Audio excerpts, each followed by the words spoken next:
శుభోదయం. ఈనాటి విశేషం తొలి ఏకాదశి, ఆషాఢ శుద్ధ ఏకాదశి. దీనికే తొలి ఏకాదశి అని పేరు. శ్రీమన్నారాయణమూర్తి ఈరోజు శయనిస్తాడు అంటూ పురాణాలు చెప్తాయి. విష్ణు శయనోత్సవం అని కూడా దీనికి మరొక పేరు. ఈ రోజుతో గోపద్మ వ్రతారంభం, చాతుర్మాస్య వ్రత దీక్షలు ప్రారంభం, శాక వ్రతం అనే వ్రతం ప్రారంభం. ఈ 3 వ్రతాలు ఈరోజు చేయాలి.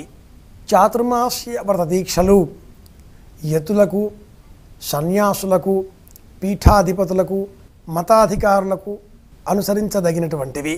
గృహస్థు ఈ చాతుర్మాస్య వ్రత దీక్షలకు సంబంధించినటువంటి కొన్ని నియమాలను మాత్రమే పాటించాలి. ఈనాటి కాలంలో పీఠాధిపతులు, మఠాధిపతులు, యతులు, సన్యాసులు బహు కొద్ది మంది ఏకాదశి తిథి నాటి నుంచే ప్రారంభం చేస్తూ ఉండగా, అనేకులు పౌర్ణిమ నుంచి లేదా ఆ తర్వాత ఒక శుభదినం చూసుకొని ప్రారంభం చేస్తూ ఉంటారు.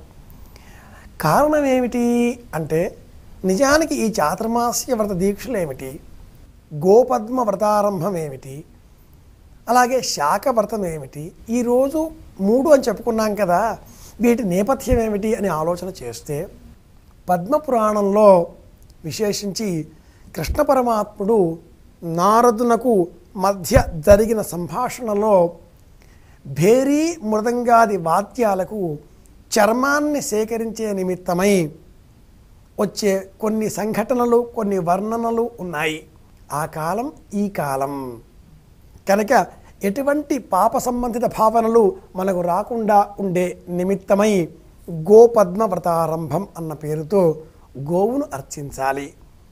ఈరోజు మొదలుగా ఈ 4 నెలల కాలం పాటు మన వాకిలిలో, అంటే ఆషాఢ శుద్ధ ఏకాదశికి మొదలుగా కార్తీక శుద్ధ ఏకాదశి వరకు మన వాకిలిలో గోవు పాదాలను లిఖించడం ఒక సంప్రదాయం. విశేషించి తులసి కోట వద్ద గోవు పాదాలను ఈ రోజు నుంచి ముగ్గుగా వేయాలి. ప్రత్యక్షంగా గోసేవ చెయ్యాలి, గోదానం చెయ్యాలి. ఈ 4 నెలల పాటు గోసేవ చేస్తే శ్రీకృష్ణ పరమాత్ముని అనుగ్రహం లభిస్తుంది. కృష్ణుడు ఎక్కడ ఉంటాడు? మందారమూలే మదనాభిరామం బింబాధర పూరిత వేణునాదం గోప గోపీ జనమధ్య సంస్థే గోపం భజే గోకుల పూర్ణచంద్రం. కృష్ణుడు గోప గోపీ జనమధ్య సంస్థే, ఆవుల మధ్యలో ఉంటాట. ఆయన గోవులు ముందు ఉంటాయి, ఆయన వెనకాతలో గోవులు ఉంటాయి. అలాంటి కృష్ణ పరమాత్మ అనుగ్రహం మనకు రావాలి అంటే గోపద్మములను, గోపాదములను అర్చిద్దాం. ఇక చాతుర్మాస్య దీక్షలు, ఇందులో భాగంగానే శాక వ్రతం అని చెప్పాలి. ఈ 4 నెలల కాలంలో మొదటి నెల ఆషాఢ శుద్ధ ఏకాదశి. ఈరోజు మొదలుగా శ్రావణ శుద్ధ ఏకాదశి అంటే దశమి తిథి వరకు ఈ 4 రోజుల పాటు కూడా ఆకుకూరలను భుజించరాదు. ఆకుకూరలను ఈ 4 రోజుల పాటు కూడా శాక వ్రతం అన్న పేరుతో స్వీకరించరాదు. ఆకుకూరలను దానంగా ఇవ్వాలి. కారణం ఏమిటి అంటే, పూర్వకాలంలో ఈ ఆషాఢ మాసంలో వర్షములు ఆరంభమయ్యేవి. మనం చేసిన అనేక పాపాల వల్ల ఋతు సంబంధ మార్పులు ఏర్పడి వర్షములు ఆలస్యమవుతున్నాయి, ముందు పడుతున్నాయి. అకాల వర్షాలు, సకాల వర్షాలు నానాయాగి పడుతున్నాం మనమంతా కూడా. కానీ ఆషాఢ మాసంలోనే వర్షాలు పడాలి, అది ఈ కాలమే. ఇలా వర్షాలు పడ్డప్పుడు ఆ కొత్తగా వచ్చేటటువంటి ఆ చెట్లకు, ఆకులకు క్రిములు, పురుగులు ఆశ్రయిస్తాయి. ఇవి వాటికి ఆహారంగా మనం భావన చెయ్యాలి.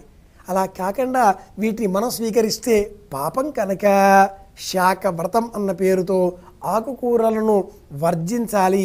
వీటిని ఆవులకు, ఇతర జంతుజాలమునకు ఆహారంగా అందజేయాలి. శాక వ్రతం ఇది ఈనాటి విశేషం. అలాగే పూర్వకాలంలో, విశేషించి వైదిక కాలంలో వరుణ ప్రకాశము, శాకమేధము, వైశ్వదేవము అనేటటువంటి 3 యజ్ఞాలను ఆచరించేటటువంటి వాళ్ళు. వాటిని గురించి ఈ మాసంలో, ఈ ఆషాఢ మాసంలో తప్పకుండా తెలుసుకుందాం. ఈ ఆషాఢ మాసంలో శాకమేధం అనే యజ్ఞం ఆచరించేటటువంటి వాళ్ళు కనుక ఈనాటి విశేషం శ్రీమన్నారాయణమూర్తి శయనోత్సవం, విష్ణు శయనోత్సవం, ప్రత్యేకించి తొలి ఏకాదశి, చాతుర్మాస్య వ్రతారంభం, తొలి ఏకాదశి, శాక వ్రతం. ఆకుకూరలను ఆహారంగా తీసుకోవడం మానేద్దాం. ఒక్క నెల రోజుల పాటు ఓపిక పడదాం. అనంతమైన ఆరోగ్యంతో, ఆనందంతో, అందరి ఆనందాన్ని కోరుకుంటూ శ్రీమన్నారాయణమూర్తి ప్రీతికరంగా ఒక చక్కని పరమాద్భుతమైన భక్తి రసప్లావితమైన భక్తి గీతం విందాం.